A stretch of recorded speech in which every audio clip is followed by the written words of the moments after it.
현대 선교의 아버지 윌리엄 캐리. 윌리엄 캐리는 1761년 영국 노스햄튼에서 태어났는데 12세가 되자 돈을 벌어야 되는 형편이 되었다.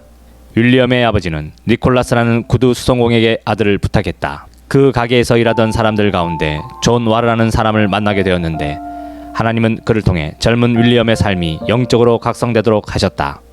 그는 20세가 되던 1781년 6월 10일 도로시 플래케트와 결혼했다. 그의 작업대에 앉아 라틴어와 헬라어에 대한 공부를 계속했고 마을의 조그만 모임에서 말씀을 전하기 시작했다. 마침내 윌리엄은 가르칠 기회가 보다 많은 이웃마을 물톤으로 이사를 했다. 그는 가능한 모든 시간을 활용해 스스로를 훈련하는 데 보냈다. 하나님이 예비하신 곳에서 적합한 인물이 되기 위해서는 자신을 단련할 뿐만 아니라 아주 폭넓은 유용한 지식들을 통달해야 한다는 사실을 잘 알고 있었다. 그는 지도를 붙여놓고 멀리 떨어진 지역의 특징들을 보다 잘 파악해두려고 노력하며 공부 목록에 프랑스어, 이탈리아어, 네덜란드어를 포함시키기도 했다. 윌리엄은 25세가 되던 1786년 8월 물톤에서 안수를 받고 물톤의 조그만 교회의 목사로 사역했다. 윌리엄은 연구와 사역과 목회적인 돌봄으로 분주한 목사이긴 했지만 이국 땅에서 살고 있는 이방인들에 대한 생각이 그를 떠나지 않고 있었다. 그러나 현대 선교 운동을 위한 하나님의 때가 아직 이르지 않았다. 캐리는 레이체스터에 있는 하비레인 교회에 부름을 받게 되었다. 레이체스터의 교회는 타락에 빠져 있었고 교인들 사이에 싸움이 빈번했고 서로를 향한 비난이 무성했다. 또 음주 문화가 만연되어 있어서 심지어 교회 중직자들 가운데도 중독자들이 있을 정도였다. 하나님은 이 시험을 통해 그를 선교 현장으로 보내시기 전 훈련을 시키셨다. 1719년 캐리는 친구들로 구성된 특별한 모임에서 자신이 만든 이방 선교에 대한 팸플릿을 선보였는데 이 책자는 지리적인 사실과 민족적인 상황에 대한 심도 있는 지식을 근거로 하고 있었다. 이 책은 아주 걸출한 작품으로 현대 선교의 대헌장인 동시에 기독교 역사에 있어서 새로운 이정표라고 불려왔다. 선교 팸플릿의 출판과 캐리의 지속적인 호소로 말미암아 그는 1792년 5월 30일 노팅햄에서 열리는 연합회의 강의 시간에 말씀을 전해달라는 요청을 받았다. 그의 사상은 다음과 같은 말로 요약되었다. 하나님으로부터 위대한 일을 기대하고 하나님을 위해 위대한 일을 계획하라. 캐리의 노력 끝에 1792년 10월 2일 최초의 현대적인 선교단체인 침례교 선교회가 결성되었다. 선교회 조직을 통해 캐리는 젊은 의사이며 인도의 선교사에게 자신을 전적으로 헌신한 토마스를 만나 그의 가족과 함께 인도로 가게 되었다. 캐리는 인도 사람들의 종교적인 진지함에 깊은 인상을 받았다. 그러나 현대 선교운동이 그렇게 쉽고 간단하게 시작된 것은 아니었다. 캐리는 엄청난 좌절감과 상심을 맛보아야 했다. 그는 자신을 따르게 될 수많은 선교사들의 무리가 겪게 될 모든 역경을 몸소 경험해 보아야 했다. 가지고 있던 돈은 바닥나고 토마스와 캐리의 가족들은 심각한 질병을 앓고 있었다. 캐리 일가의 사정은 정말 비참한 정도였다. 그러나 이 어려움을 통해 하나님은 오직 도움은 하나님의 하늘보좌로 가까이 다가가야 받을 수 있다는 교훈을 캐리에게 가르쳐 주셨다. 인도인들의 손에도 성경을 들려주겠다는 캐리의 변함없는 비전은 계속해서 일어나는 당혹스러운 많은 역경 속에서도 그를 굳건히 붙들어 주었다. 캐리는 국내 선교위원회에서 돈을 사랑하는 마음으로 인디고 사업을 시작한 것이라는 비난을 받기도 했으나 그는 겸손하고 연약한 모습으로 쉬지 않고 말씀 번역하는 일에 매달렸다. 드디어 1797년에 신약 성경이 벵고로로 번역되었다. 차근차근 언어 공부와 성경 번역을 계속하면서 그는 말씀을 전하러 다녔다. 그는 학교를 시작했으며 12명의 젊은이들을 훈련하기 위한 대학을 계획했다. 그러나 여전히 그는 단 한 사람의 회심자도 얻지 못했다. 왜냐하면 그것은 카스트 제도로부터 추방되는 것을 의미할 뿐만 아니라 그들이 소중히 여기는 모든 것을 포기하는 것을 의미하기 때문이다. 1800년 5월 캐리가 오랜 기간 동안 노력을 집중한 결과 최초의 캐리역 벵고로 신약 성경이 드디어 세상의 모습을 드러내게 되었다. 그는 인도인들에게 나눠주기 위해 많은 전도지를 만들었다. 그리고 12월 20일 마침내 크리시나 팔과 코풀이라는 두 형제가 그리스도를 영접했다. 그날 그들은 선교사들과 함께 식사를 했다. 이것은 그들의 입장에서 보면 엄청난 희생을 감수한 시도였다. 왜냐하면 그로 인해 그들은 힌두교의 카스트 제도를 어겼기 때문이다. 하지만 마침내 크리시나 팔은 캐리의 아들인 펠릭스와 함께 침례를 받았고 그로부터 얼마 지나지 않아 크리시나 팔이 아내와 그의 누이 제이마니가 코풀과 그의 가족 전체와 더불어 침례를 받았다. 1801년 3월 5일은 선교사들에게 최고의 기쁨을 안겨준 날인데 그날 장정을 한 최초의 벵고로 신약 성경이 성만찬 탁자 위에 헌납되었기 때문이다. 이것은 그곳 주민들을 위해 벵골의 고우 언어로 인쇄된 최초의 책이었으며 캐리가 인도에서 보낸 7년 반 동안의 삶을 대변하는 작품이었다. 1806년 캐리는 폴트 윌리엄 대학의 벵고로 정식 교수가 되었으며 30년 동안 교수 생활을 계속했다. 캐리의 노력을 통해 벵고로, 마라티어, 푼자버, 텔루구어 및 카나레제어 문법책이 탄생했다. 힌두인들의 역사, 문학, 종교라는 관점을 담은 그의 저술들은 오랜 기간 이 분야에서 상당한 권위를 가지게 되었다. 가르치는 일로 인해 아주 바쁜 일정에도 불구하고 윌리엄 캐리는 자기 집 근처에 조그만 오두막집을 지어놓고 여기에서 복음을 전하는 일을 했다. 점차로 이곳은 인도인 크리스천들이 모이는 집합소가 되었다. 그리고 브라만이나 키아스치에 속한 사람들도 찾아와 침례를 받게 되었다. 1807년 12월에 아내가 죽은 이후로 외로움에 시달리던 캐리는 선교 본부에서 일어나는 다양한 어려움을 감당할 수 있도록 도와준 샬롯과 이듬해 5월에 결혼식을 올렸다. 그녀는 캐리의 사역에 재정적으로 지원했을 뿐만 아니라 번역 작업에도 큰 도움을 주었다. 또한 탁월한 언어 능력으로 덴마크, 이탈리아어, 프랑스에도 능통해 성경 원전을 공부하는 캐리에게 있어서 귀중한 조력자가 되었다. 이 무렵 이제 성인이 된 캐리의 자녀들은 그에게 커다란 만족의 원천이었다. 그의 아들 펠릭스는 버마에서 선교사로 촉망을 받고 있었다.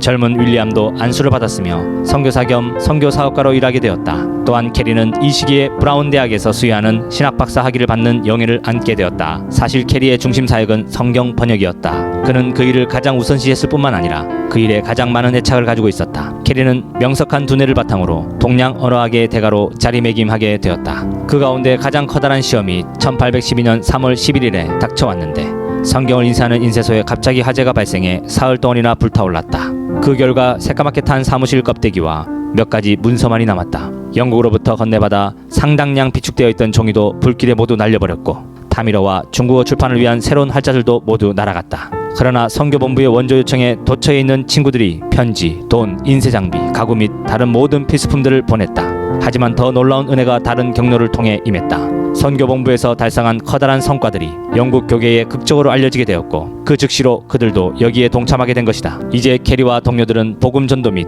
목회 사역에 헌신하는 원주민 그리스도인들을 훈련시킬 수 있는 기관의 필요성을 절실히 느끼고 있었다. 오랫동안 심사숙고한 끝에 세란포르에 대학이 세워지게 되었다. 캐리는 이 학교의 대표로 일했을 뿐만 아니라 신학 교수 및 식물학, 동물학 그리고 다른 과학을 가르치는 강사로 활동했다. 그러나 그 무렵 선교본부에는 불행한 일들이 연달아 터졌다. 1820년 캐리의 두 번째 아내가 죽었고 1822년 8월에 그들에게 찾아온 힌두교 최초의 그리스도인 해심자였던 크리시나팔이 콜레라로 인해 그들의 곁을 떠났다. 그리고 곧이어 1822년에는 장남 펠릭스의 죽음이 찾아왔다. 그는 언어학자로서 아버지 캐리의 둘도 없는 조력자로 일해왔었다. 그러나 그 모든 충격적인 사건 가운데 가장 큰 것은 1823년 3월 7일에 콜레라로 인한 워드의 사망이었다. 워드는 인쇄소를 운영하는 일과 다양한 번역본들을 인쇄하고 성경의 개정판을 내는 것을 감독했다. 그의 도움이 없었다면 윌리엄 캐리의 사역은 불가능했을 것이다. 1830년에서 1833년 사이에 선교사들에게 재정적인 위기가 닥쳐왔다. 캘커타에서 벌려놓은 대규모 사업들이 하나씩 실패로 돌아간 것이다. 또한 무서운 강풍이 벵골 지역을 휩쓸고 지나가 강변의 거의 모든 마을을 파괴시켰다. 이러한 재앙을 당하면서 선교본부의 기금은 격감하게 되었고 캐리는 캘커타에서 수많은 역경과 거의 굶주림에 가까운 삶을 헤쳐나가야 했다. 그러나 현대 선교의 아버지인 캐리가 견뎌내야 했던 가장 혹독한 시련은 1830년에서 1833년에 이르는 3년 동안이었다. 그럼에도 불구하고 캐리는 자기 아들 야베스에게 이렇게 썼다. 나는 항상 하나님의 공급하심을 바라볼 때 두려움과 불신으로 가득한 소리를 듣게 되지만 그럼에도 하나님은 내가 기대하는 최고치 이상으로 채워주셨다. 대학이 세워지는 일이 마무리되었을 때 그는 60세가 되었다. 그는 성공적인 대학이 되기 위해서는 모든 인종들에게 문호를 개방해야 한다는 사실을 굳게 믿었다. 그리하여 학생들을 모집하는 데 있어서 어떤 구분도 차별도 특권도 주지 않았다. 인생의 마지막 시기에 캐리 박사는 전 세계로부터 방문한 친구들과 저명한 사람들을 맞이했는데 그를 찾았던 사람들은 인도의 총통, 캘커타의 대주교, 교사들, 사업가들, 교수들, 겸손한 그리스도인, 원주민들과 같은 지도자들이었다. 1834년 6월 9일 72세의 나이로 인도의 유명한 선교사요 수많은 나라들을 겸손하게 섬긴 종이자 하나님의 아들인 윌리엄 캐리는 평온한 모습으로 이 세상을 떠나 주님 곁으로 갔다. 윌리엄 캐리에 대한 평가는 인도에서의 영적 전투가 한창 치열할 때 그가 한 말로 대변할 수 있다. 주님, 나로 하여금 인도에서 그리스도의 몸된 교회가 기반을 마련하도록 하는 일에 귀한 일꾼으로 사용되게 하소서. 나는 이보다 더 큰 상급이나 이보다 더 높은 명예를 바라지 않나이다.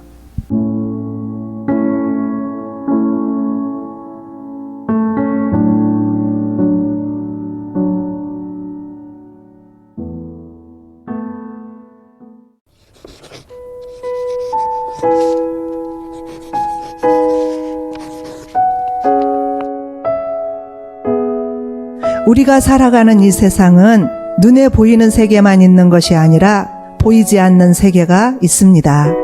숨을 쉬는 공기도, 소리도, 냄새도, 사랑도 보이지 않지만 실제로 존재하는 것처럼 눈에 보이지 않는 신의 세계가 있습니다.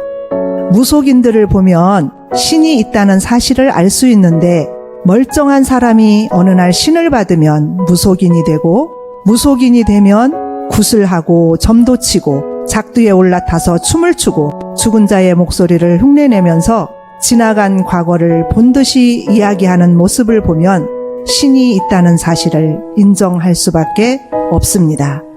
숨을 쉬어보면 공기가 있는 것을 알 수 있고, TV를 켜보면 전파가 있는 것을 알 수 있는 것처럼 우리 눈에 보이지는 않지만 하나님은 실제로 존재하시는 분입니다.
이렇게 귀한 자리에 간증할 수 있는 기회를 주신 하나님께 영광을 돌립니다.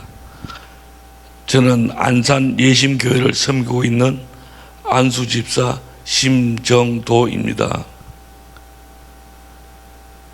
저는 참고로 우리 안산 예심교회에서 두 번째로 나이가 많은 사람입니다. 나보다 더 열심히 전도하는 우리 안수집사님과 권사님들이 계시는데도 내가 이렇게 간증할 수 있는 계기는 목사님의 말씀에 전적으로 순종함으로 오늘 이 자리에 섰습니다. 먼저 전도 현장 사진 몇 장을 보도록 하겠습니다. 나는 15년 전에 병원에 입원한 아내를 돌보다가 우리 목사님과 사모님을 만나게 되었습니다. 특별히 사모님의 사랑과 섬김에 감동을 받아 아내와 같이 목사님과 같이 신앙생활을 하기 시작했습니다.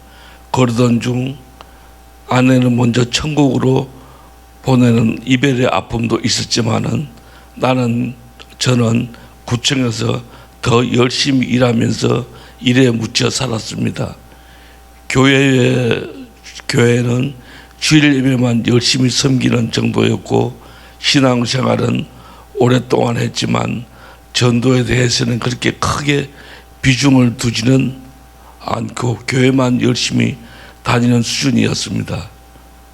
목사님 섬기시는 지하 교회에 오니까 정면에 영원 구원하여 제자 만드는 교회라는 현수막이 붙어 있어 조금은 특별한 교회인가 싶었을 정도였습니다. 목사님과 사모님 항상 병원에서 전도하시고 병원에서 예배도 들으시고 해서 부지런한 목사님, 착한 사모님으로만 알고 있었습니다. 그러던 중 목사님이 예심 전도를 하신다고 하셨는데 솔직히 그것이 무엇인지도 잘 몰랐습니다. 전도하시는 목사님과 사모님을 뵐 때마다 마음에 부담이 되기도 하고 마음이 편치는 않았습니다. 저는 전도할 시간도 없고 전도할 자신도 없어서 매월 전도 헌금으로 마음의 짐을 들기로 했습니다. 가끔 카톡을 통해서 전도 현장 사진을 보니까 마음이 편치는 않았고 저도 전도할 수 있었으면 참 좋겠다는 생각은 항상 가지고 있었습니다. 그때 마침 제가 하던 직장의 일을 그만두게 되었고 목사님께서 전도 현장에 나와 띠만 띠고 서 계시기만 해도 큰 힘이 된다는 목사님 말씀이 생각나 과감하게 전도 현장에 나가기로 했습니다. 앞서 목사님과 사모님, 전도자들의 모습을 눈여겨보면서 저도 마스크와 명함을 드리기 시작했습니다. 횡단보도에서 마스크에 붙어있는 명함, 전도지를 읽는 사람들을 볼 때면은 전도하는 보람도 있었습니다. 오고 가는 사람들에게 공손하게 인사하며 예수님 믿으시라고 마스크 한 장 드리겠습니다. 예수님 믿으라고 하는 이유가 여기 명함 전도지에 적혀 있습니다. 꼭 읽어보시기 바랍니다. 이렇게 말하기가 처음에는 참 쑥스럽기도 하고 인사하기도 쉽지가 않았습니다. 때로는 나를 피해가는 사람들도 있었고 때로는 옆에 가까이 오지 말라고 이 손짓으로 거절하는 사람들도 있었습니다. 그때는 그들의 뒷모습을 바라볼 때 정말 싫기도 하고 또 민망하기도 했습니다. 이전에 주님을 영접하기 이전에 나의 모습을 보는 것만 같았습니다. 그때 나의 생각은 예수 믿는 사람들은 말이 많고 인색하다는 생각 때문에 예수 믿는 사람들을 솔직히 싫어했습니다. 그랬던 제가 이렇게 전도 현장에 매일 전도한 시간이 벌써 11월이면은 1년이 되네요. 눈과 비가 올 때는 한 손에는 피켓을 들고 한 손에는 우산을 들고 안녕하세요. 예수님을 반드시 믿어야 하는 필수 과목입니다라고 전했습니다.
전도의 자리에 서 있는 것이 곧 충성이라고 말씀하신 우리 목사님 늘 기억하면서 오늘도 전도의 자리에 서서 마스크와 명함을 전합니다.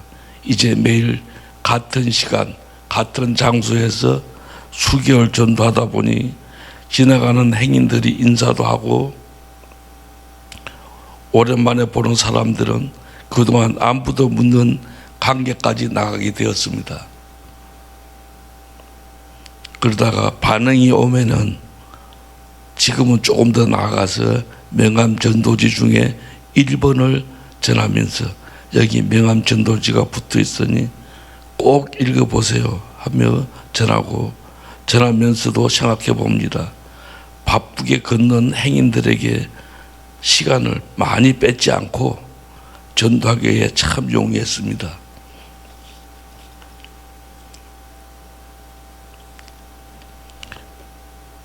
마스크 주는 것이 목적이 아니라는 목사님 말씀대로 이제 메시지도 가끔 전하기도 합니다. 인생이 마음대로 안 되시죠? 그 이유는 인생의 주인이 내가 아니기 때문에 주인 되시는 예수님을 만나면 모든 문제가 해결됩니다. 라고 하면서 여기 명함이 붙어 있으니까 꼭 읽어보시라고 권면하기도 합니다. 어떤 분들은 저를 보고 또 목사님이세요? 아니면 또 장로님이세요? 묻기도 합니다. 직분보다 전도할 수 있다는 것이 얼마나 행복한지 모릅니다.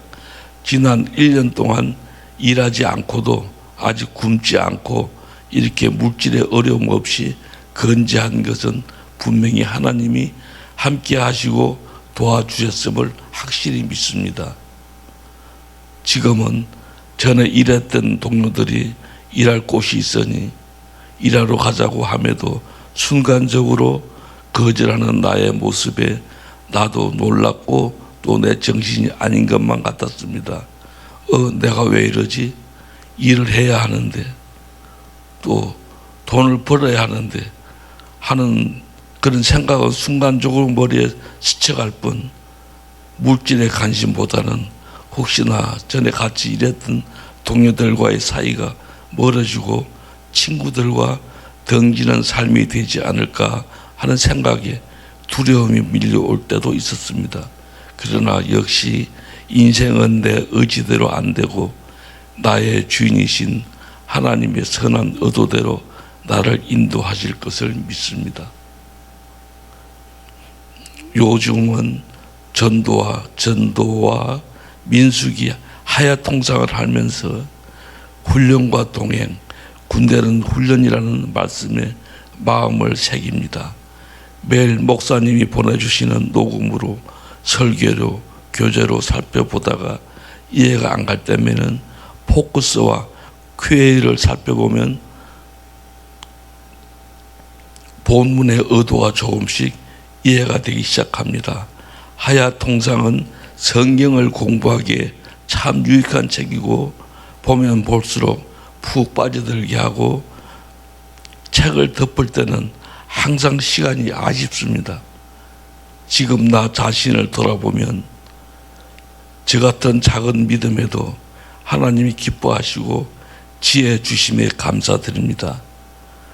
부족한 내가 전도 현장의 팀원이 된 것이 하나님의 은혜임을 고백합니다. 이렇게 은혜를 베풀어 주시고 저를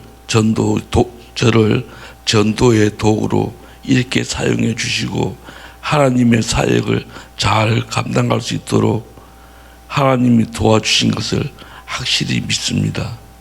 하나님 뜻이 어디에 있는지는 자세히는 알 수 없지만 내가 의지하고 기대할 곳은 오직 하나님 한 분뿐이라는 것을 확신합니다.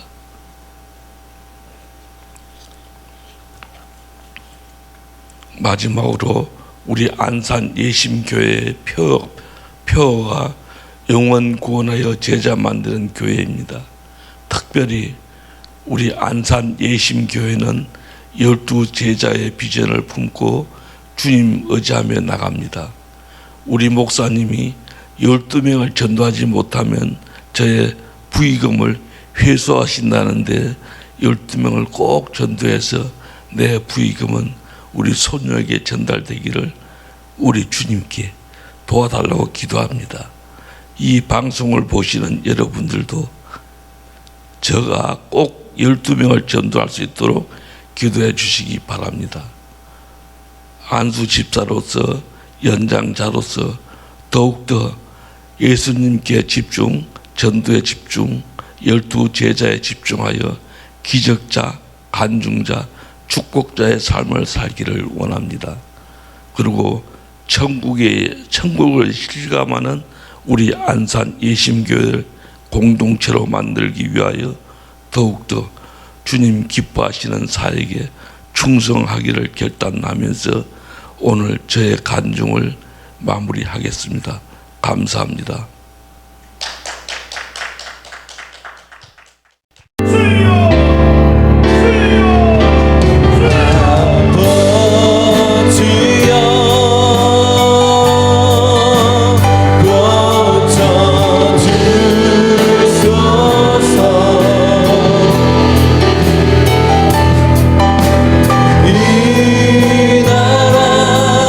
주의 것 되게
치유하소서. 예수님 마음으로 세상을 물들이소서. 오직 주의 영광이 오늘 나를 통하여 온 천하에 이루어지게 하소서. 주님의 교회를 통해 일단 치유하소서. 예수님 마음으로 세상을 물리소서. 오직 주의 영광이 오늘 나를 떠나요 온 천하에 이루어지게 하소서. 아버지여, 주님의 교회를 통해 일단 치유하소서. 예수님 마음으로 세상을 물리소서. 오직 주의